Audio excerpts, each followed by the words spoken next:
Welcome to VidAMs. As voted on Twitter, we are going to be heading to the early 2000s today to watch the Kirby anime series, known in Japan as Kirby of the Stars, and in the West as Kirby Right Back At Ya! Not counting the pilot or the special mini episode released on the 3DS, this show went on for a full 4 seasons, 100 episodes in total.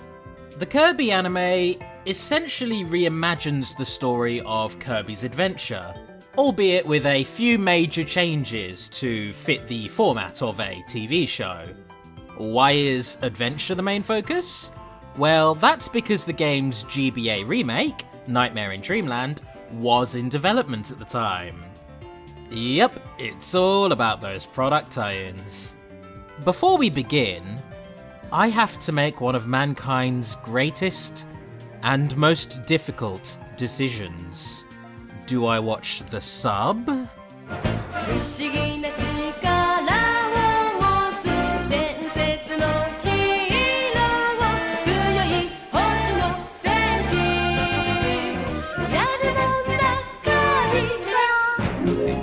Or do I watch the dub?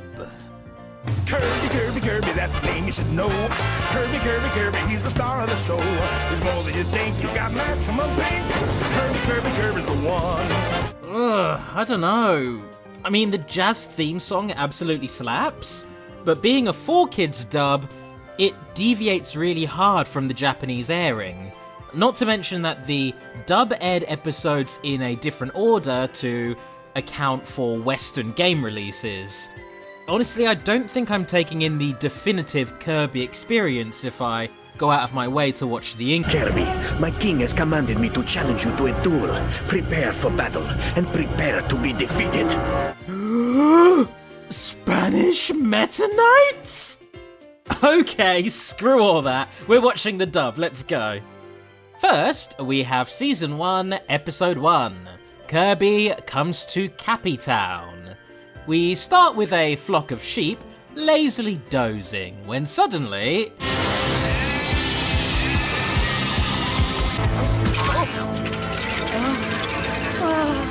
Jesus Christ! I know it's overdone at this point to point out that the Kirby games are an exercise in killing cute things en masse, but you clearly went out of your way there to draw the cutest possible sheep before stripping their corpses to the bone. I'm surprised 4Kids of all companies didn't censor that one. I guess you've got to start strong.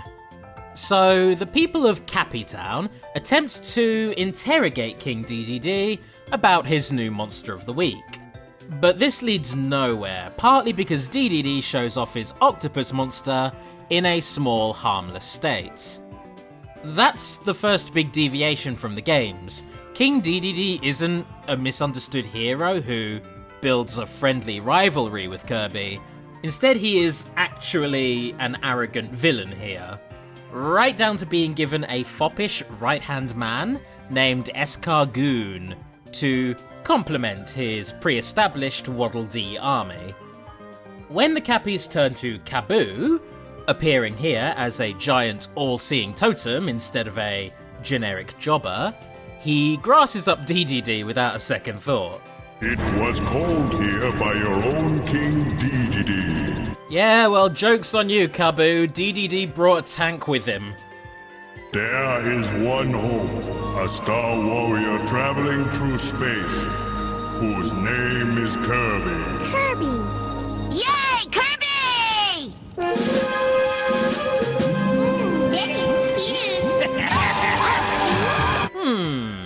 That's how you imagine him, eh? Let me just a little bit of this, a little bit of that, there we are. There we go, nice and cursed. Before Dedede can shoot Kaboo in the face for spilling the beans, a spaceship falls from the sky and crash lands. God damn, this show just really hates sheep. This ship contains the unassuming Kirby. Much to the confusion and disappointment of the locals. Kirby! Kirby! According to my research, Masahiro Sakurai actually did have a degree of creative control over this show, and he made 2 absolute rules. The first rule is that in keeping with the games, Avalanche notwithstanding, Kirby would not be allowed to speak. Instead, he speaks here in baby talk, and in later episodes he says the word Poyo exclusively. As it turns out, writing a show where your main character cannot speak is something of a challenging endeavour. For that reason, the fairly bland characters of Tiff and Tuff were devised to stand in as secondary protagonists. I am ambivalent about these two.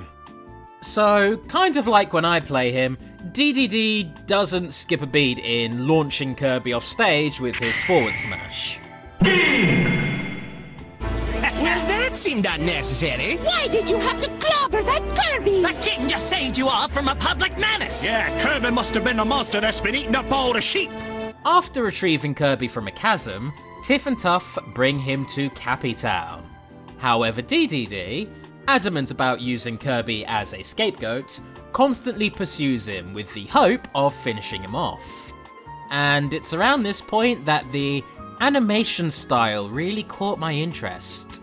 It's a blend of 2D and 3D animation, with major characters and fight scenes often veering towards the latter. Given how bright and poppy Kirby's art style is in general, this transition is usually quite subtle and works pretty well. Usually.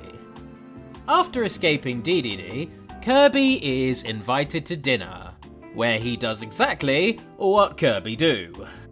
And while adorable, this unfortunately helps back up DDD's claims that Kirby is the real monster, prompting him and his new friends to go into hiding. Hi, let's check out this shack. Little after my brother thought right eye. What? I'm sorry, I'm going to be the most obnoxious Englishman ever right now, but what the fuck did you just say? What are you two doing here? This is what I said, the king. We're looking for a bloke named Kirby. Oh, and you're meant to be English. Well, shit, I guess I'm the butt of the joke now. Oh my god, yes! Please, Meta Knight, don't tell the king! The king is not the problem, for now. Now we have to find the real monster. Somebody has to mod Smash. I do not care if Nintendo gets all aggy over piracy. I need Spanish Meta Knight. This is the canonical Meta Knight voice. Nothing you say can sway me on this. Anyway, remember how I stated earlier that Sakurai had 2 rules? The other rule was that no human characters were allowed to appear in the show. However, if this next scene is anything to go by, that rule has been disregarded completely. Welcome to Nightmare Enterprises, King DDD. How can I assist you? Look, pal, I don't like to complain, but I paid you folks a lot of money for an octopus monster, and it turned out to be a little shrimp. This right here is the spokesperson of NME, Nightmare Enterprises. As far as Kirby villains go, NME feels like a cross between Nightmare from Kirby's Adventure, you know, what with the chin and all, and Holtman from the then unreleased Planet Robobots. He seems to be a very business-minded villain, and his business just happens to be the selling of evil rampaging monsters. DDD gets possessed by his own pet monster and fights with Kirby, surprising absolutely nobody because he gets possessed in almost every Kirby game. This is cut short, however, when the monster reverts to its true form and starts wrecking everything. After it launches a volley of fireballs at him, Kirby is able to show off the first of his many copyability transformations.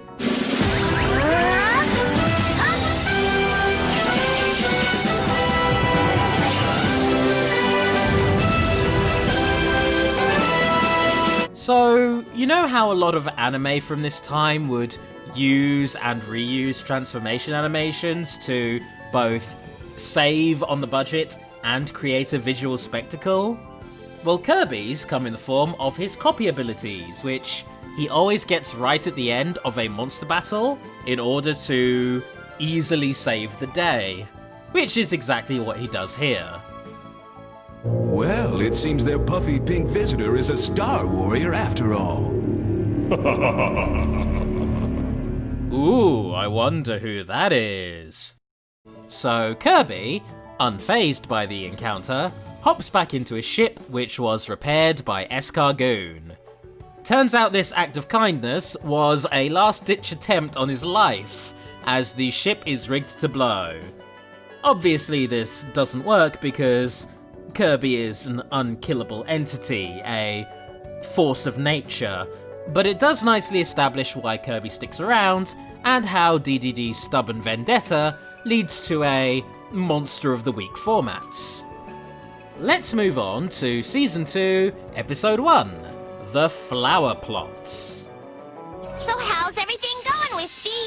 The last time we met, the forest was in grave danger, but everything is peaceful now, knock wood. Good lord, Wispy, you sound positively terrifying today. The gang reminisce over a previous episode where they saved Wispy and his woods from DDD's attempts at deforestation. But their current concern is that a mysterious flower is growing directly in front of Wispy.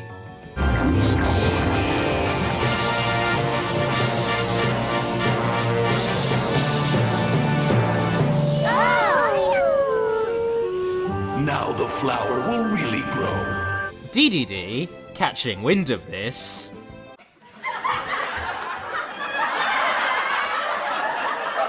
steals the flower away and has NME turn the flower into a monster.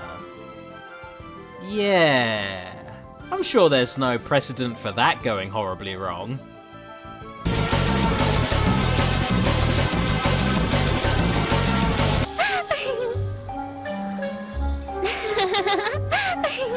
I think that's actually worse than Flowey somehow.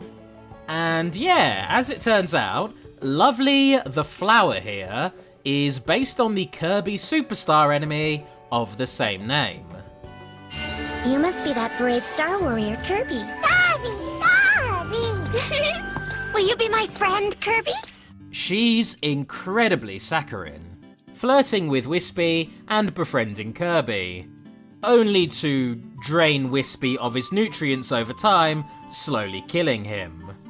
And the real kicker is that when Kirby and the gang try uprooting her for this, the infatuated Wispy turns on them.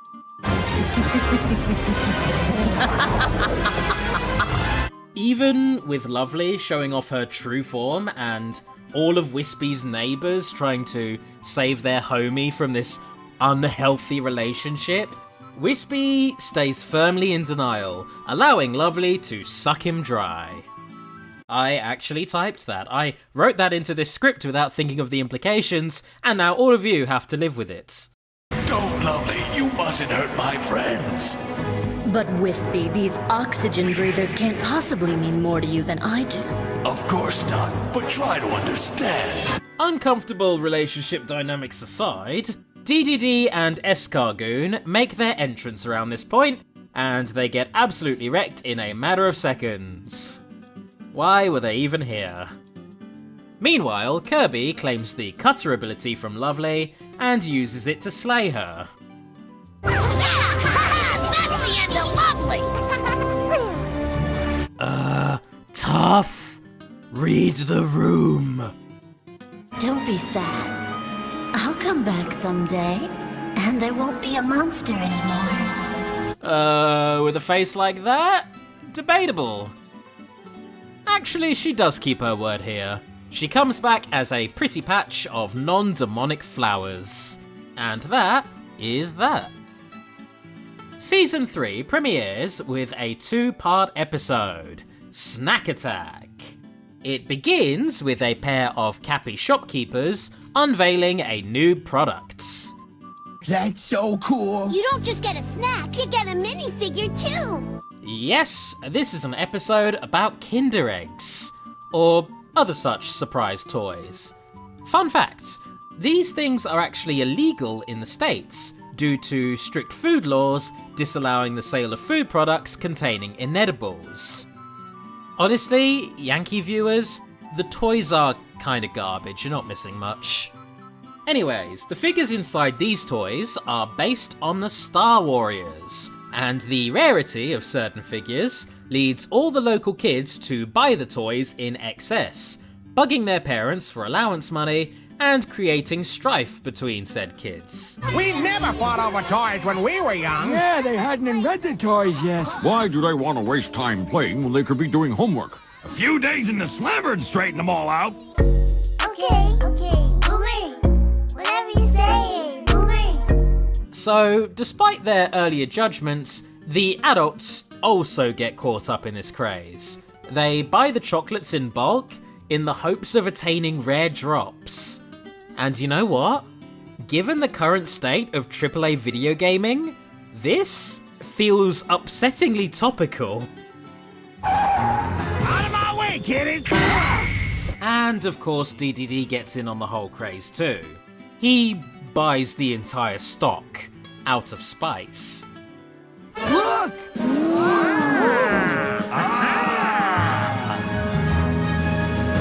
So I was gonna joke here that it's just a Meta Knight amiibo and therefore no big deal. But then I checked online and Meta Knight amiibos go for about 50 quids. So, carry on. So they think my minifigure will be popular. Huh? I like that. Ah, yes. Okay, so cute, wholesome moments with Kirby? That's par for the course. It's welcome but expected. Cute, wholesome moments with Caballero Meta though? Yes, please more of that. Pop that straight into my IV drip. I live for this! Anyway, DDD's desperation to get this rare Meta Knight figure leads to him trying to steal it, which doesn't end well for him. I'm sorry, Your Highness, but I gotta do my duty. Next time you want to steal, just raise our taxes. Hand that over. I'll have to hold on to this important piece of evidence. You liar! You gonna keep it for yourself! I bet you were staking out that house hoping for a robber to come along. Wow, did you just take the piss out of corrupt monarchies and corrupt law enforcement in the same scene? All in an episode about predatory business practices? Wow. Well done, Kirby. I felt like a zoo animal sitting in that jail cell. No self-respecting zoo would take him. What'd you just say?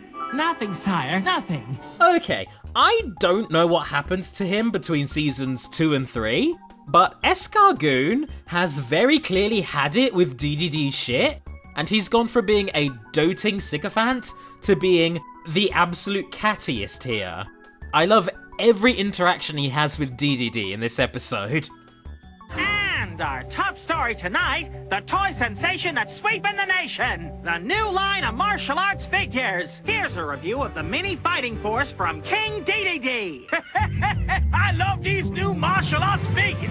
There's a boxer, a Tai Chi master, a Kung Fu expert, a sumo wrestler, and a karate chopper.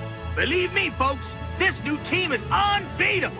So, as you may have guessed, based on his track record, DDD introduces a set of monster toys, which predictably sell like hotcakes, only to spring to life and terrorize the town when night falls. And just like that, the episode takes a full 180, and we find ourselves in the obligatory tournament episode, in which Kirby has to take on 5 martial arts masters. And considering that Kirby takes the fighter ability for this tournament, he literally fights with blasts of ki. Goku would be so proud of him. Ultimately, Kirby wins the tournament, and DDD is set back yet again. Moving on to the final season, we have DDD's Monster Piece. in this episode, the people of Cappytown are all taking part in an art class run by Tiff. This immediately gets the attention of DDD, who suspects the gathering to be treasonous in nature. To prove her innocence, Tiff invites DDD to an upcoming art exhibition, only for this to happen. And so, without further ado, I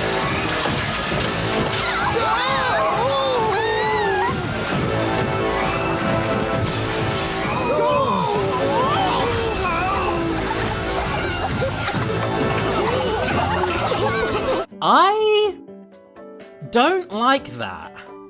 I do not like the Waddle Dees being used as riot cops to attack peaceful civilians. With fire hoses and tear gas, no less. That is some very, very charged imagery to put on the Waddle Dees, and I do not think they deserve that. You all want a fancy pants art museum? Y'all got one. Yo, Waddle Dee!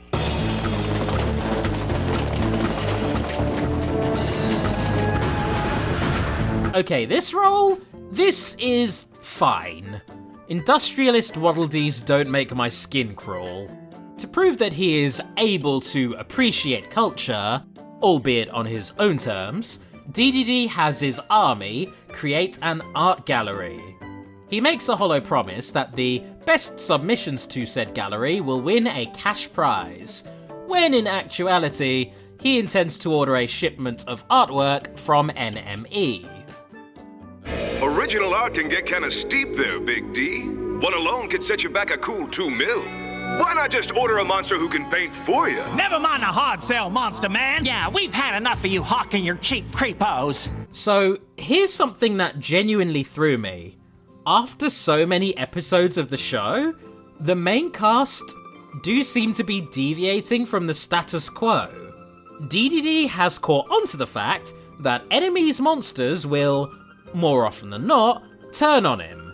It's a minor thing, but I like that he's actually growing wary of them.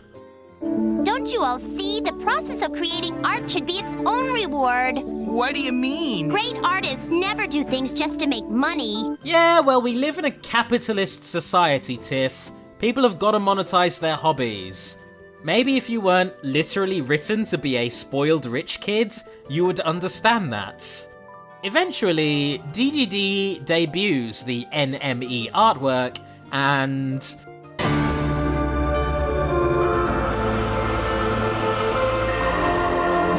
this is where we have to talk about 4Kids. In the original Japanese airing of this episode, this gallery is filled with real-life artworks.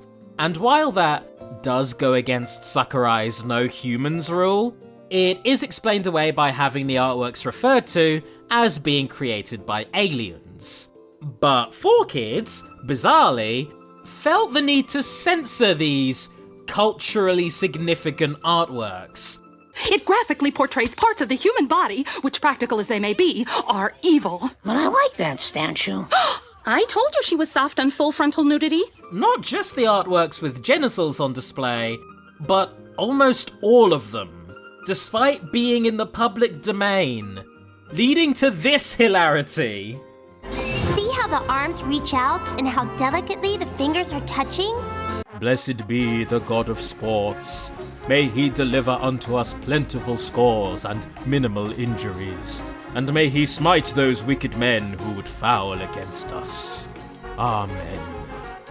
So, a good chunk of this episode is a tour of this art gallery as led by Tiff, who, considering the work is literally alien to her, can only be taking shots in the dark when analysing said works. Meanwhile, DDD and Escargoon spend the tour tearing into the works like Frank from Always Sunny. Allow me to destroy your gallery. Bullshit.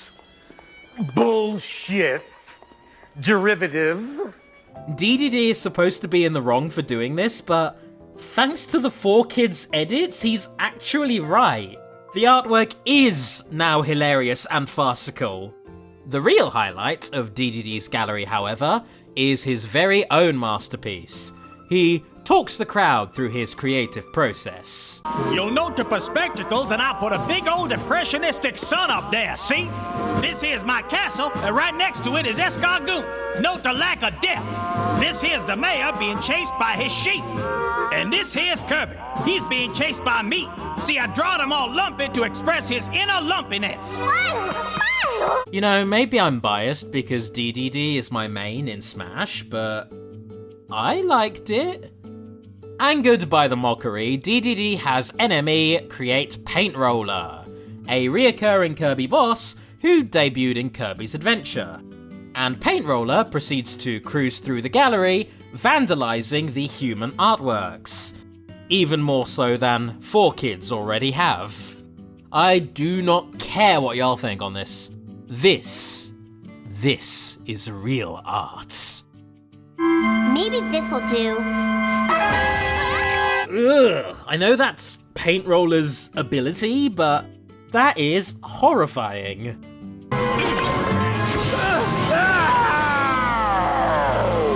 Kirby inhales Paint Roller's brush, and staving off the poisoning that would occur here, he becomes Paint Kirby. After an artistic back and forth, Paint Kirby paints up a missile, blowing Paint Roller, DDD's gallery, and all of the priceless human art into oblivion. Really rubbing salt into the wounds of our almost extinct species. Not even Sports God could have predicted this. And with that, it's time to watch the final episode of the show, Fright to the Finish, which just so happens to be a feature-length special consisting of 5 full episodes. Wow. That'll effectively double the length of this video. Should have checked this beforehand. Next time on VidAMs!